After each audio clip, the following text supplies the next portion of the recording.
Hey my chick, welcome back to Sequences and Series Part 2. So before I start this video, I would love to define terms like sequence and series. Okay, let's start. I'm going to define a sequence. So what is a sequence and what is a series? We need to be able to identify when we are given a sequence and when we are given a series. On the previous videos, we saw terms like T1, T2, T3, T4. That is a sequence. When we speak about series, we got terms like T1 plus T2 plus T3 plus T4, etc. The difference between sequences and series is this. On the sequence side, you have the addition. So it adds or it subtracts every time. So you're going to have the first term. It's either going to be plus or minus the second term or plus or minus the third term going forth. But on the series side, you're going to have 1, inverted comma, 2, inverted comma, 3, inverted comma, 4. Okay. And then the next thing that I want to introduce is the sum formula. I'm sure I haven't introduced it yet in any of my video, and today I'm going to introduce the sum formula when it comes to arithmetic and the sum formula when it comes to geometric. We are still dealing with arithmetic and we are still dealing with geometric. Okay, so let's start with arithmetic.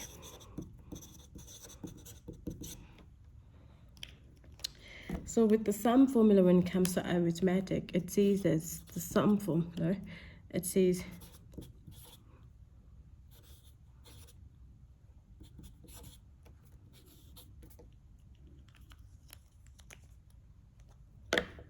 okay, so this formula, it is only used when the last term is given, because L here stands for the last term, while A here stands for the first term, right?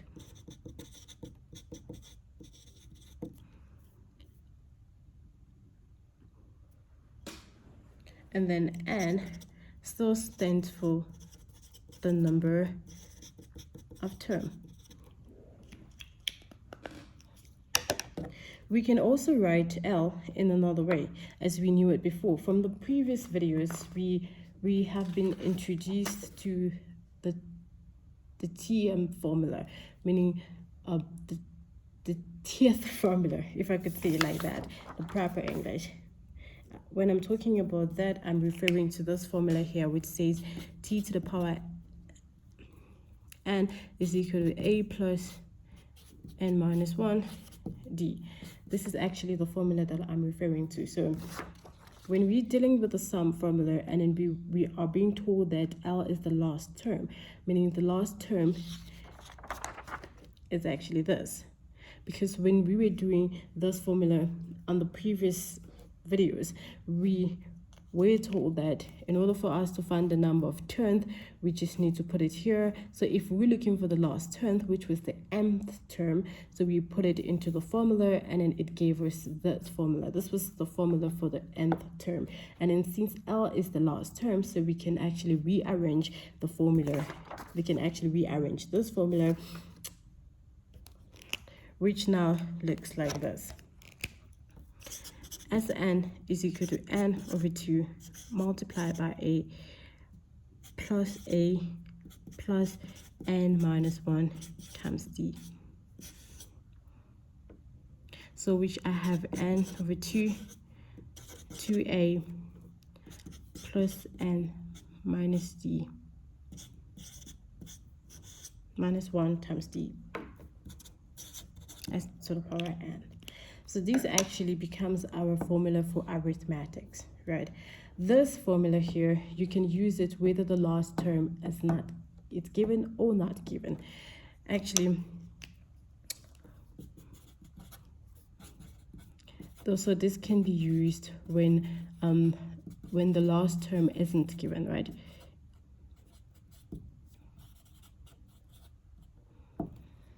Okay.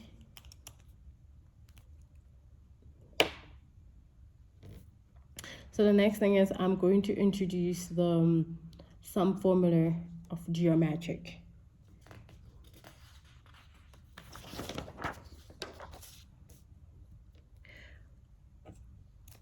The sum formula for geometric, it says to be Sn is equal to A times r to the power n minus 1 divided by r minus 1. Actually, we have two formulas for the sum formula for the geometric. For the geometric, we got two formulas. One is this, and then the other one is actually written like this. A 1 minus r to the power n over 1 minus r. Okay, so what is the difference between the two, and when can we use which of the two? Okay, so the first formula, we know that r cannot be equal to 1, because if r is equal to 1, then it's a 0 and it makes it undefined. Same goes to the second formula also. Okay, we can use the same rules that r cannot be equal to 1. But there is something else that should be able to actually differentiate the two formulas, except for r is equal to 1. So the next thing, that whenever you want to use the formula on top here, it can only be used when r is greater than 1. When r is greater than 1. Okay, the formula at the bottom here can only be used when r is less than 1. Okay, so every time we get the value of r, we have to look for we have to check either if r is greater than 1 or if r is less than 1.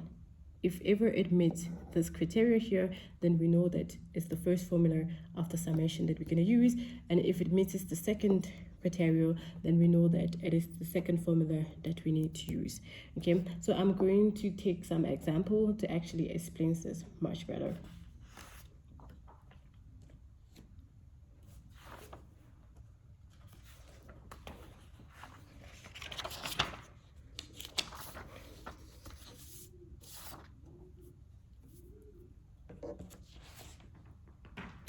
Okay, so with the geometric, with the arithmetic formula that we had previously, this one here,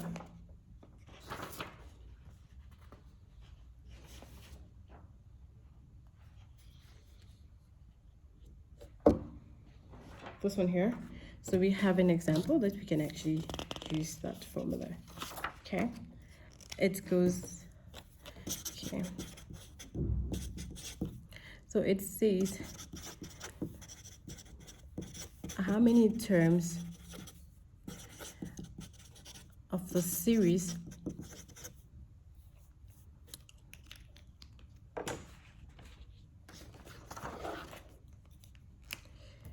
two plus 6 plus 10 plus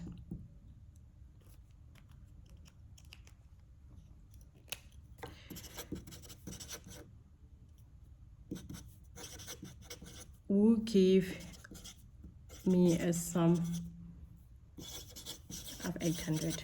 Okay, so how many terms of the series 2, 6, 10 will give me the sum of 800? So the first thing that we have to do is, as we know from the previous classes, that we have to identify A, we have to identify D, we have to identify N, or we have to identify the sum. Okay, we need to identify them, and we know that at least we should be given 3 of them and 1 should be unknown in order for us to solve.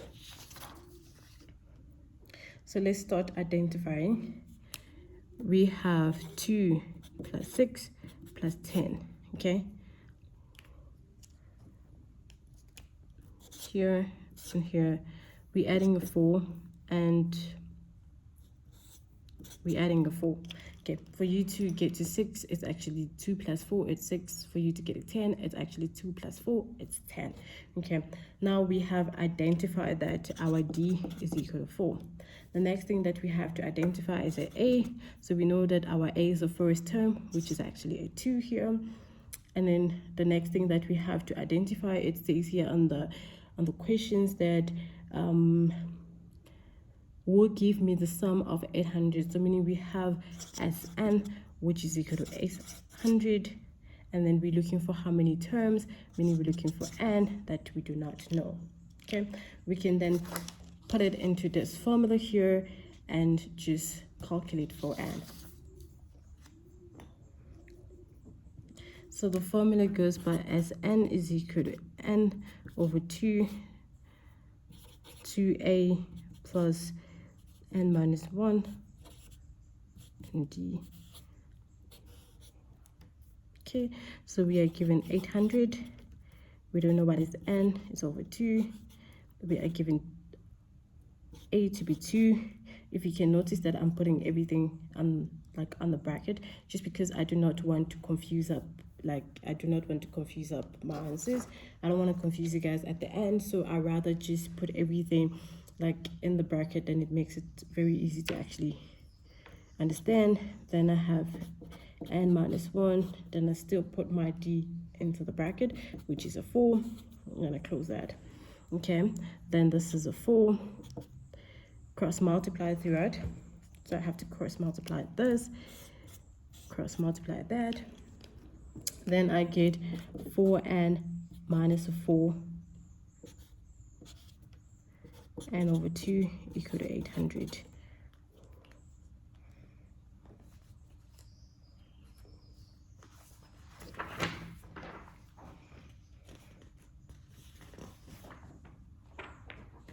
Okay, so I get a fresh new paper. So we have that part, right? The last part where we actually stopped. So I'm gonna put it here, and then I'll put that there. So we work on it like this. Okay. Then we have noticed that there is a 4 and a minus 4. There is a 4 and a minus 4. This can cancel up. I'm left with 800 equal to n over 2, and then I have 4n.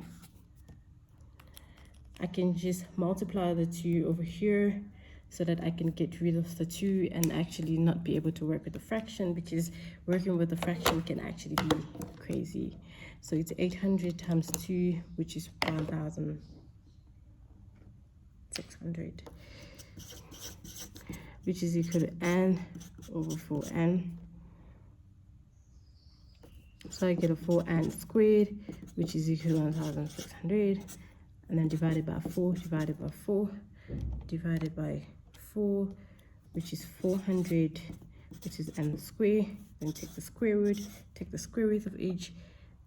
Then I get the square root of 400, which is equal to 20. So n is equal to 20. Okay. The example that we had here was asking us how many turns of the series 2, 6, 10 will give us the sum of 800. So we have noticed that in order for us to find the difference, which we did 6 minus 2, 10 minus 6. Remember this from the beginning. We had T2 minus T1, which should be equal to T3 minus T2. It's the same thing that we used, which is put the numbers on it, and we got that the difference is, the constant difference is actually 4 on each side, and then we put it into the formula. We have identified each of items that we were given, we put it into the formula, we solve the equation, which you know how to solve it from your grade 10th, from your grade 9th. You have been solving the equation, so the only thing to do was just to solve the equation and actually to get the final answer, which n is equal to 20. So I'm gonna get more questions. So that we get used to this, and yeah. So before I get more questions, I'm going to introduce my next term.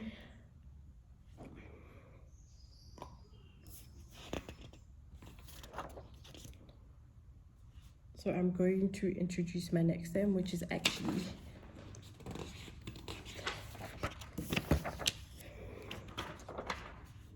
the sigma notation. Okay.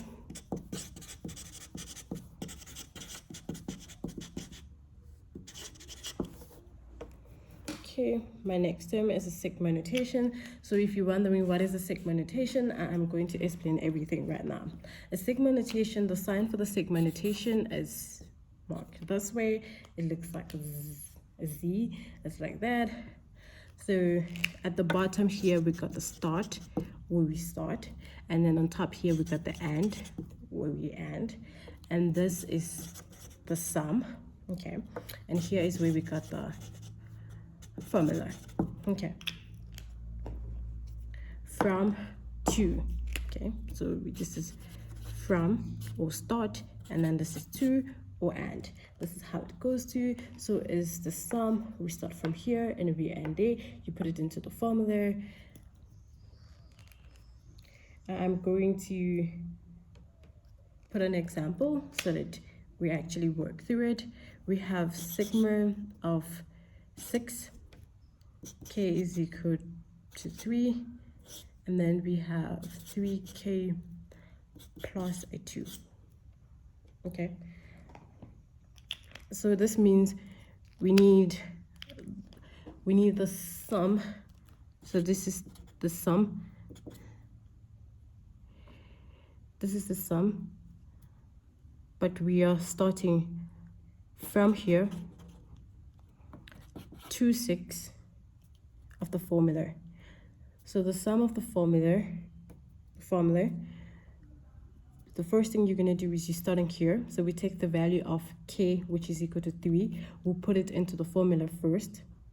Then we have to end at k equal to 3. So we're going to start by k equal to 6. So k is equal to 3, then k is equal to 4, then k is equal to 5, then k is equal to 6. That's actually where we're going to end. So we put it throughout the formula. Then we have this 3 plus a 2, okay, that's k is equal to 3, plus 3 4 plus a 2, that's k is equal to 4, plus 3 5 plus a 2, so that's k is equal to 5. And then we were told that the last term is actually 3 6 plus a 2, that is k is equal to 6. So this means this is our T1, this is our T2, this is our T3, this is our T4. That's how we can identify the terms. Okay, so I'm going to take my calculator and then we're just going to plot it into the calculator and just solve it. Okay, so the first one we have is 3 times 3 plus a 2.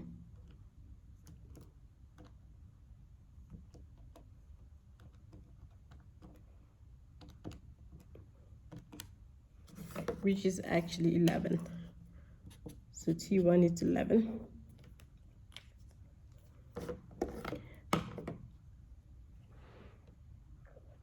And then we have 3 times 4 plus a 2, which is the 14. And then we have 3 times a 5 times a 5 plus a 2, which is actually a 17. And then we have 3 times a 6 plus a 2, which is actually a 20. Okay, so we got T1, T2, T3, T4. Okay, this is how we actually move from the sigma notation to the series notation. So I'll take more examples that will help us out.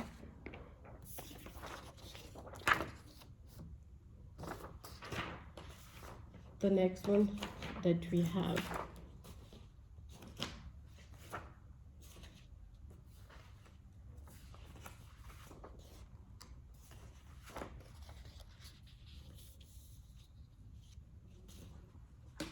is this one. So the next one that we have, it says sigma, the sum of 2 starting from 1 to 4.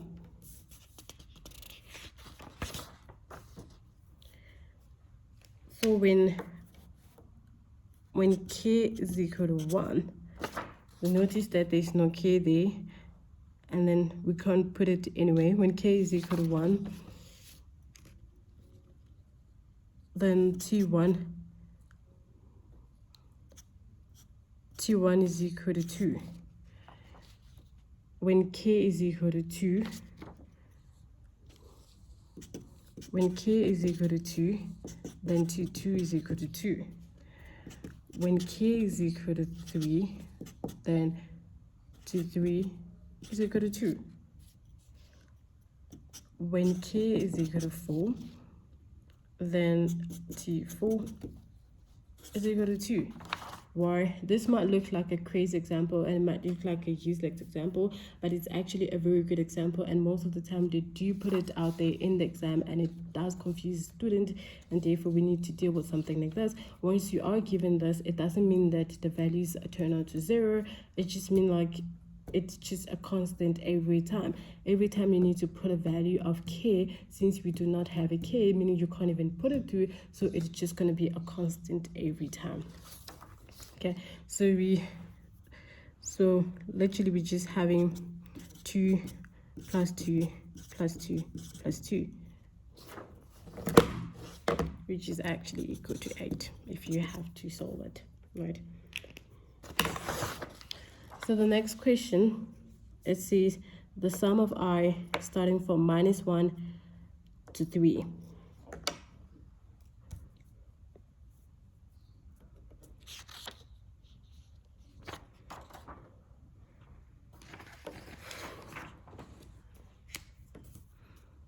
Okay, so this was question 2.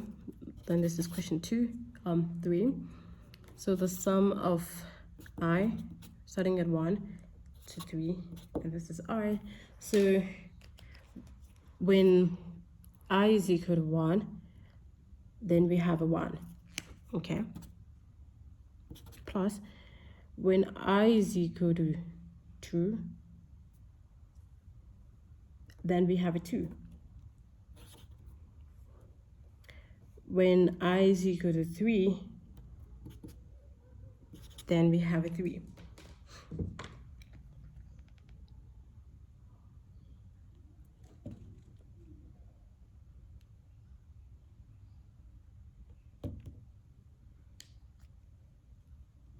So if we have to add it, 1, 3, 3, 6. So the summation is equal to 6. Okay. We're still going to take more questions on the summation notation at different type. So here is a question. So it says determine the value of the following. The sum of 3n minus 2 starting from n is equal to 2 and ending at 5. Okay.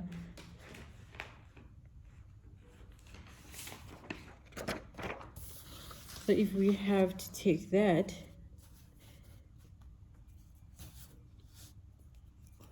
then I know that I'm having, okay, question 1, it says the summation of n is equal to 2, 5,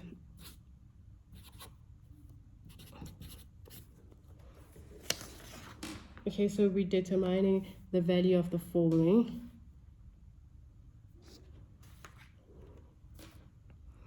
So when n is equal to 2, we can just put it here. Then we have 3 times 2.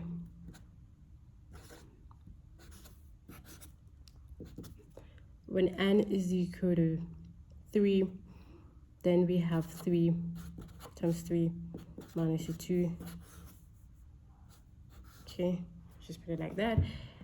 So when n is equal to 4, then we have 3 times 4 minus 2. When n is equal to 5, then we have 3 times 5 minus 2. Okay, put it like that.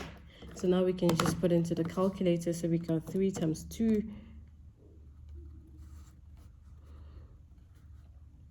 minus 2. So the first term is actually a 4 plus. Then we have 3 times 3 minus 2.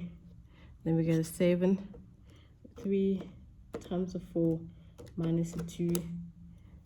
Then we have a 10. 3 times 5 minus 2, then we have a 13. Okay, so like this. And if we need to find the nth, the sum of it, then we have 3, we have 4 plus a 7 plus a 10 plus a 13, then we have is equal to 34. Okay.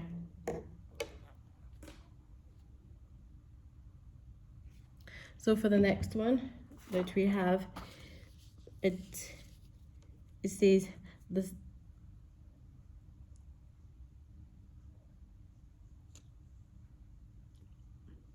Okay, so it says the sum of 2 when k is equal to 1 until 4. We did something similar to that, and we noticed that the values will not change.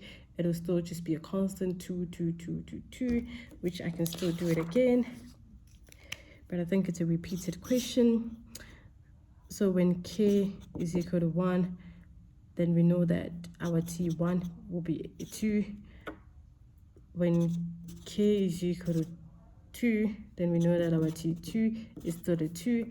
When k is equal to 3, then we know that our t3 is still a 2. When k is equal to 4, then we know that our t4 is still a 2. And then the summation of that is a 2 plus 2 plus 2 plus 2, which is an 8. Okay, hopefully this makes sense. I think the question has been repeated twice. But the next question, it says the summation of a times 2 raised to the power k minus 1 bracket. We're starting from k is equal to 1 to k is equal to 3, but is equal to the sum of 28. Okay.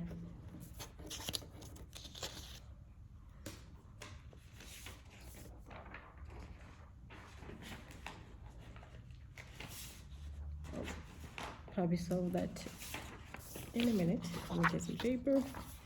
Okay, so we get the blank paper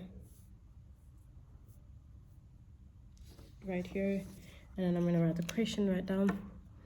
We have the summation of k is equal to 1, 3, then we have a times 2k minus 1 is equal to 28.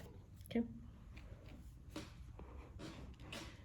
So when k is equal to 1, what do we have?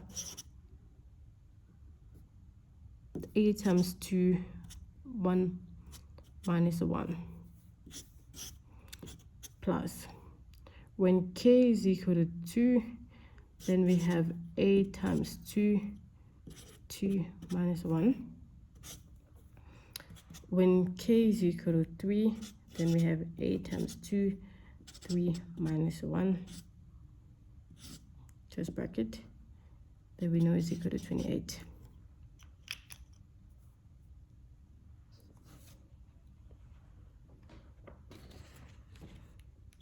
Okay, so the next thing is we put in the formula.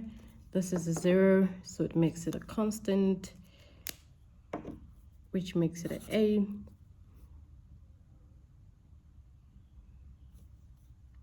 Plus, and then this one we got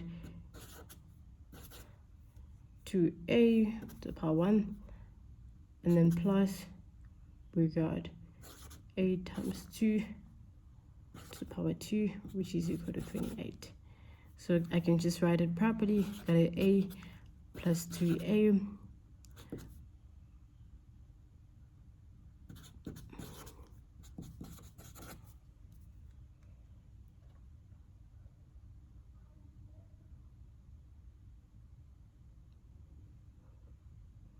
is equal to 28. Then I'm able to solve for a.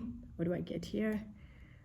I got a 4, 5, 6, 7. I have 7a.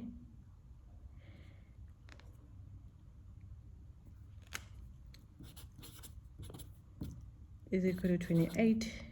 Then I divide by 7, Then I get a is equal to 28 divided by 7. I got a is equal to 4. Yes.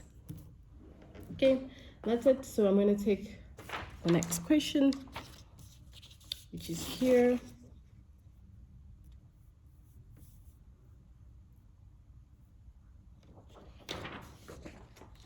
The next question says, write the following segment notation. Okay, previously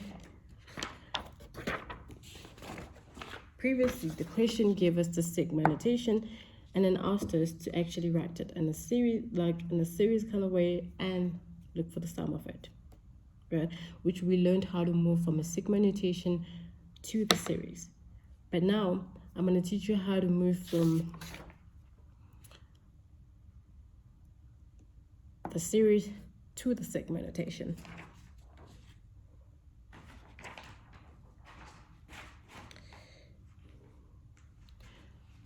So we have 1 over 9 plus 1 over 3 plus 1 plus a 3. And we don't know which notation we are actually dealing with. Are we dealing with the arithmetic or are we dealing with the geometric? We can't tell. The only time we're going to tell is when we look for the constant difference, or when we look for the constant ratio. And then if you see the difference, however way it comes out, if it tells us that it's actually a geometric, then we use a geometric formula. If it tells us that it's arithmetic, then we use the arithmetic formula. But looking at it right here, it looks like the number has been multiplied by 3. Just looking at it here, because if I say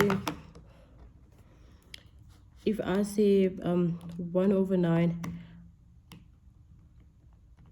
multiply by 3, then I'm getting 1 over 3. Then if I say 1 over 3 multiplied by 3, then I get a 1. Then I say 1 over 1 multiplied by 3, then I'm getting a 3. So actually, for this notation here, 1 over 9 plus 1 over 3 plus 1 plus 3, I've actually identify that it's being multiplied by 3. But if you can't identify it the way that I've identified it, we learned previously that the way to identify a ratio is T2 minus T divided by T1. So if I take 1 over 3 divided by 1 over 9, then I actually get 1 over 3 multiplied by 9, then it cross multiplied, then I get a 3. And then for us to check it, we know that it has to be equal to T3 over T2. Then for us to do that, then we know that our T3 is a 1, and then our T2 is actually 1 over 3. So 1 times 3, which is a 3. So the two of them actually do look the same, then it means this is our constant ratio, right? We do get our constant ratio. The next thing that we have to figure out is what is our A. So we know that the R is equal to 3. Then we know A is given by 1 over 9. From the formula that we know of arithmetic, of geometric, we know that Tn is equal to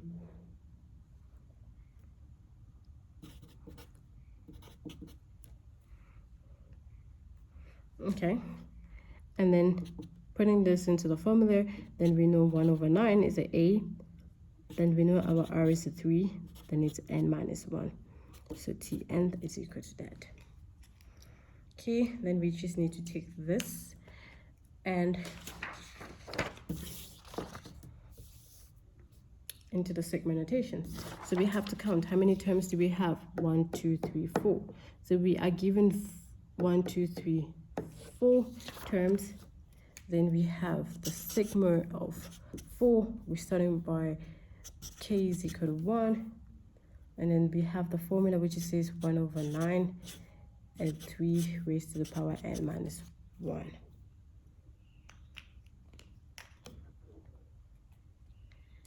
And that's it.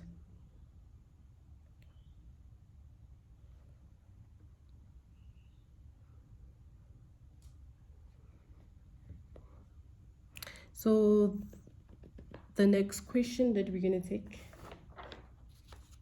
it says write the sum of the first 25 terms of the series below in a sigma notation. Write the sum of the first 25 terms of the series below in the sigma notation. Okay, we know that the number of terms that we need to have is 25, and then we know it's the first, so we're starting from 1, and then we also know that we are given the series below, but we don't know that if it's either a geometric or if it's arithmetic, and the only way we're going to tell if it's a geometric or arithmetic is through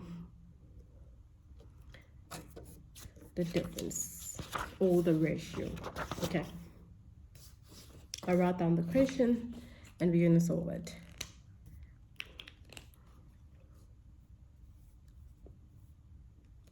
So we are given question 2 is equal to 11 plus a 4 minus a 3 minus a 10. Okay.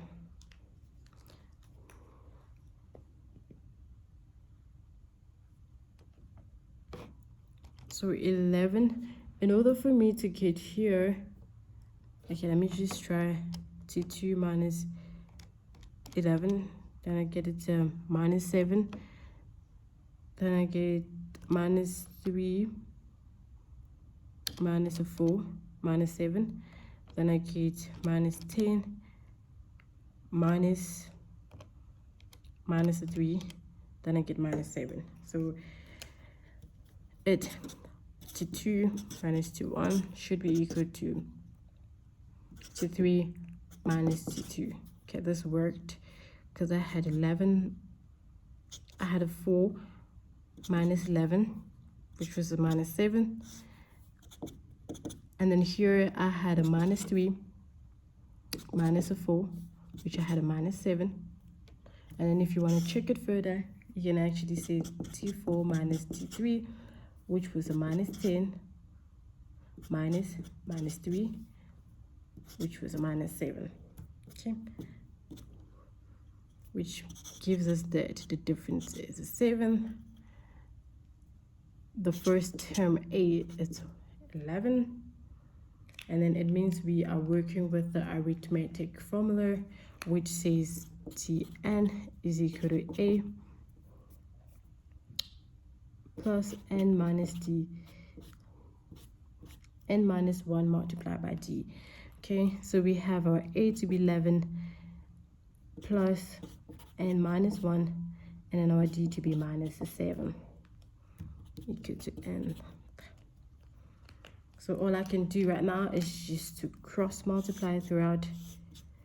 Then I get 11 plus minus 7n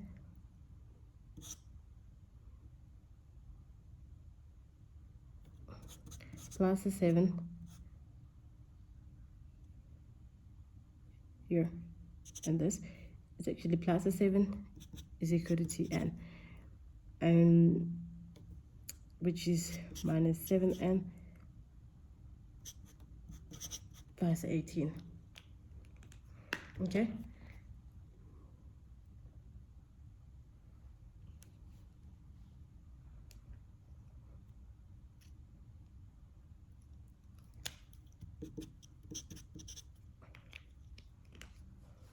so the next thing that I have to do is to write it in a sigma notation way. I should put this on here. Then I have the summation of 25 terms starting from the first term, right? We're starting from the first term to 25 terms, and the formula that we got was a minus 7 and plus 18. Did I say it was equal to something?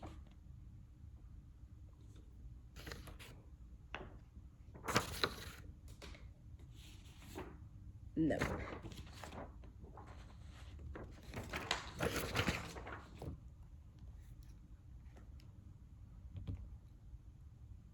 Yep, and that's it. put this in the bracket just to make it look pretty. And so that's it for today's video. Hopefully you did find this very useful, and don't forget to share the video with your friends, like, comment, and subscribe. Until next time. So we're gonna take much more of questions next time, and we're gonna do more of sequences and series on the next video.